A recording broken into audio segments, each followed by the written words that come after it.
Hello beautiful people, welcome back to my channel Easy Sewing with Tyke. To my returning subscribers and viewers, thank you for coming back and engaging on my videos. Thank you for always, I appreciate you so much. If this is your first time of coming across this channel, my name is Taiwo and you're welcome. It's great to have you here. In this video, I'll be showing you how to make this gorgeous wrap circle dress with collar and uneven hemline from the cutting to the sewing, everything that you need to know. You will need at least 6 yards of an African print fabric or 5 yards of a by 60 fabric for this sewing project. So be sure to watch till the end and don't forget to subscribe. If you're yet to, give this video a thumbs up and share. You can leave your questions in the comments below. So based off this comment that I received on one of my videos, if you have used any of my tutorials and you would love to share the outcome with me, then you can send it via my Instagram DM. It's Easy Sewing with Tyke on Instagram. Now let's get started.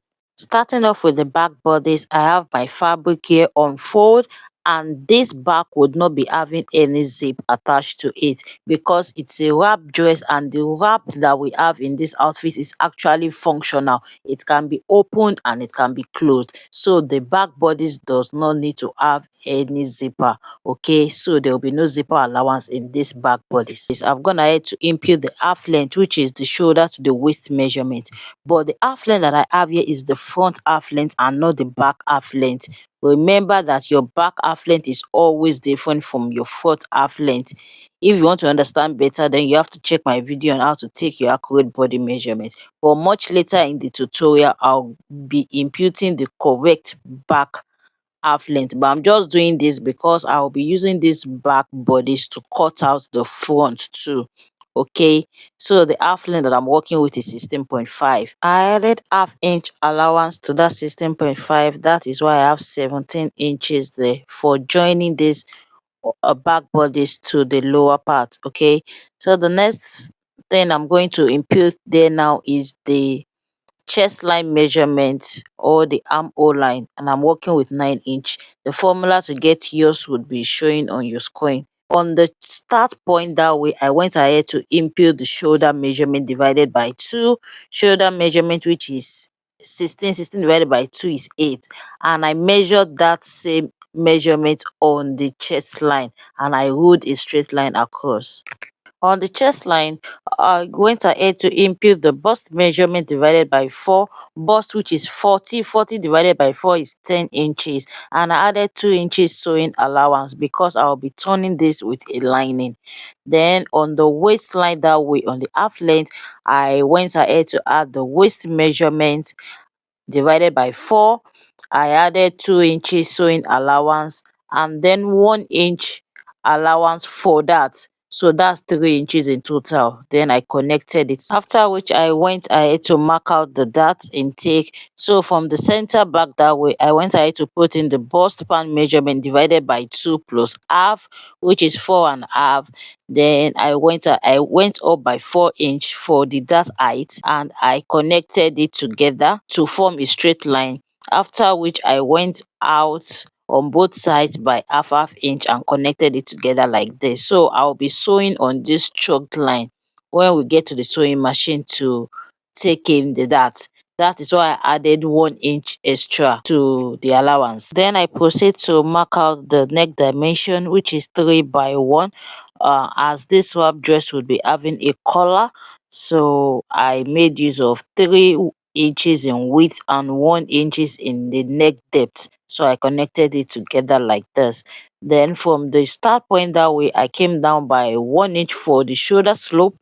What I have there, I divided it into 2 to connect it together to form the armhole curve for the back. Then I connected the neckline to the shoulder slope to form a slanted line like this, after which I added half inch for the shoulder joining allowance. And that is it for the back. It's time to cut it out. Moving on to the front, as you can see, I have another fabric on fold which is much longer, and I have my back bodice placed on it like this. As you know, the front is a wrap, okay, which means we would need 2 of it that we have to overlap each other. Now what the excess that I have there is determined by how overlapped I want my wrap dress to be. Now you will see some wrap dress that it is going to overlap all the way to the dart line, like something showing on your screen right now. But this dress that I'm making, I want it to overlap all the way to the side, which means the extension that I have there is my waist measurement divided by 4. Where you can see this arrow, the measurement that I have there is my waist measurement divided by 4, okay, because I want this wrap to overlap all the way to the side, all the way to the side. Now remember that that is where my waist measurement was marked. So what I have there is 8.5, and what I have for my wrap extension is 8 inch. I intentionally removed the half inch because it won't be noticeable anyway. So for example, if the wrap would be overlapped all the way to the dart, you just want to go ahead and add your bust span measurement, in my case, which is 4 inch, and this is all the wrap extension that you would have. But that is not how it was in the style that we are recreating. It overlapped all the way to the side, which is why I added my waist measurement divided by 4 as my wrap extension. Now I'll go ahead and trace out the back, trace out the neck width and the armhole. I'll be needing it later. Now at the center front, determine how wide you want your belt to be. So if you want your belt to be 1 inch, then it means you need to come up by 2 inch there. Half inch to join this to the lower part, then half inch to turn the neckline with the lining. But I have 2.5 inch that way. After which I'll go ahead and connect the neck width that was marked out earlier. It will be connected to that 2.5 inches mark at the center front, like so. So I'm marking mine this way because I do not want it to be really opened at the neck area. You can even go ahead and measure it out to give you an idea of how exposed the cleavage area is going to be, so you can know what you are working with. But if you want yours to be deeper, then all you have to do is just to give it a curve like this. So the deeper the curve goes in, the more exposed the cleavage area is going to be. I've gone ahead to cut out the neckline for the front. Now I'm just going to notch it on the dart line to make taking in the dart easy. Then I'm going to remove this back bodice like this so I can redraft the front armhole. So on that 2 inches mark that I came up with, I'll come in by half inch and just connect it like this, because as usual the front armhole is meant to be a bit deeper than the back armhole, and I will just have to cut it out. Now this is what I have. The upper bodice is ready. This is it when I open it up, just to show you. You can see the neckline. You can see that it's not really wide, so work with whatever works for you. And you can see how overlapped it is. By the time I'm done joining the side, that is how overlapped it's going to be. So this is fine. To cut out the lower part, which is the flare part, we need the circumference of the waistline. And the circumference of the waist that we're working with now is not just your waist circumference alone. So here is how to go about it. Take your back bodies, exclude the allowance and the dart allowance. I have 8.5. 8.5 plus 8.5. Remember, this is on fold. I have 17 inches.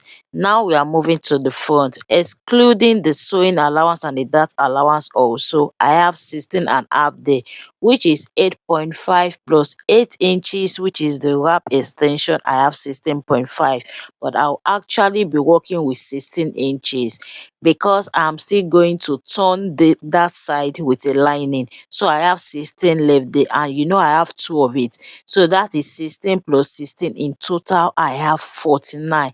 So 49 is actually the circumference that I need to cut this 180-degree flare.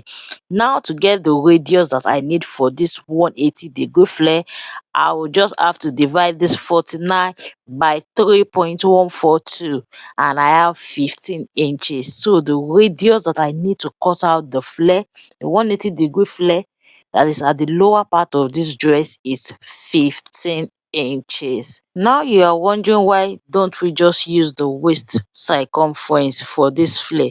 That is because the maxi flare would also be wrapped. So if you make use of your exact waist measurement, you will not have enough to go round the wrap extension. That is why you have to take your circumference this way. You need to add the wrap extension to your waist measurement to get the actual circumference that is needed for the flare.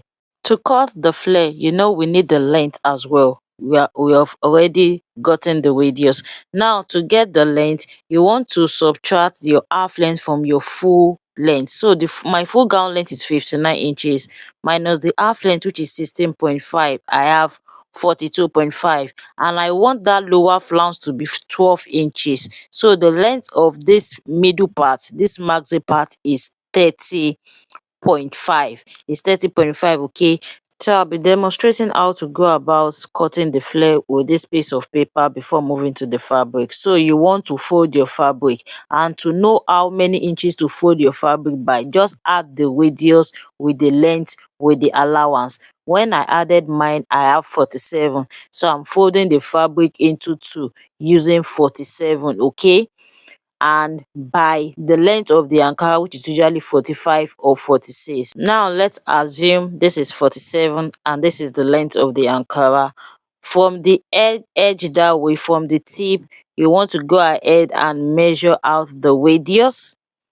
Afterwards, you want to go ahead and measure out the length, which is 30.5 in this case, plus 1 inch allowance. So the fabric that I have on the table has been folded into two like the paper was, but because the table is small and it won't even fit into the camera frame, I'm going to go ahead and refold it into a triangle form like this, or into a bias form, just so it can fit the table and the camera frame. Okay, it is still the same thing. So I'm going to go ahead and fold my fabric in a bias form like this, after which I went ahead to mark out the radius like I explained in the paper illustration and the length of the flare. Then I measured out what I have there to make sure that it corresponds with the circumference that I need, which is 49. Just confirm, but if you follow through with what I did, it's going to be enough. Then add half-inch allowance at the upper part and cut it out. And this is what I have. This is the 180-degree maxi flare. The next thing to do is to pick out the desired side that you want to be curved. Note that this curved part is going to be the overlapped area that will be at the upper part, okay?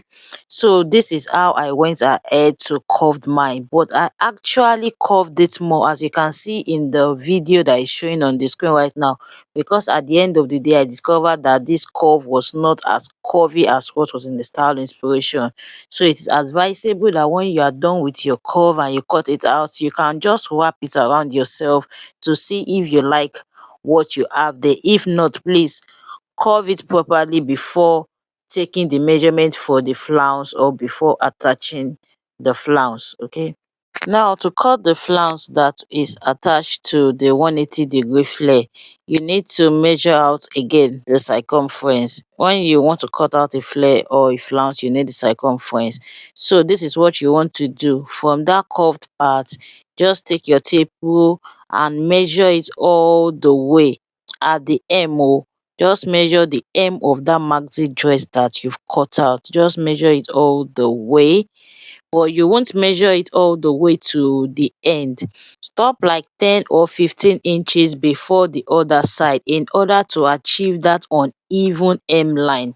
When we get to the sewing machine, I would explain better and you would understand better. So it's advisable you watch this video all the way to the end before you attempt to make yours. By the time I was done measuring out the hemline, I had 170 inches. Now note that this is before I reshaped that curved part. And also at the time I was doing this, I actually measured that hemline all the way to the end. I did not remove the 15 inches. So I had 170. When I subtracted 170, when I divided 170 by 6.28, I had 27 inches, and that is too much. I do not have enough fabric for that at all. I did not have enough fabric for that.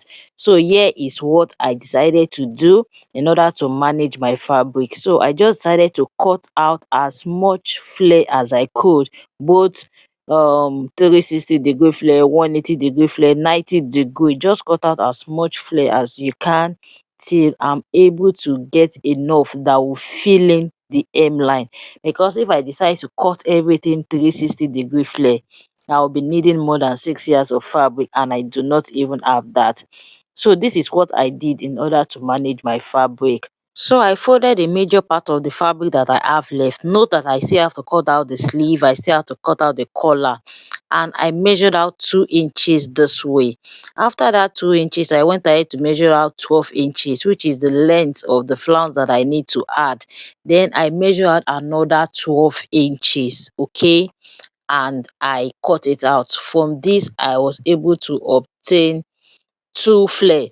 Even the radius that I cut out from the 180-degree flare that we cut out earlier, I used it to cut another flare. I just measured out 12 inches. That was what I did till I was able to get something reasonable enough that would fit in that hemline. And to cut out the sleeve, go ahead and fold your fabric into 4 for the 2 sleeve.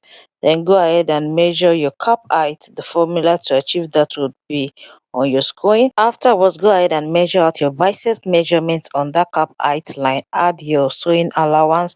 Just subtract whatever you have there and put it on the hem and join it together. So from the bicep measurement, you just want to slant your line towards the center sleeve. Measure out what you have there and divide it into 2. Afterwards, just sort of have like an S shape there. So if you don't understand this, I have a more detailed tutorial on how I explained how to draft a basic sleeve. The link to that will be showing you on your screen right now, so you just want to check that out. But here, the sleeve that I'll be working with is ready. This is where the tutorial ends today. The concluding part where you'll be seeing how I cut the collar, couple the dress together, among other tips, will be up soon. So make sure to turn on your post notification bell in order not to miss out on it. If you're yet to subscribe, do well to give this video a thumbs up if you gain value, and I will be seeing you in my next video. Bye.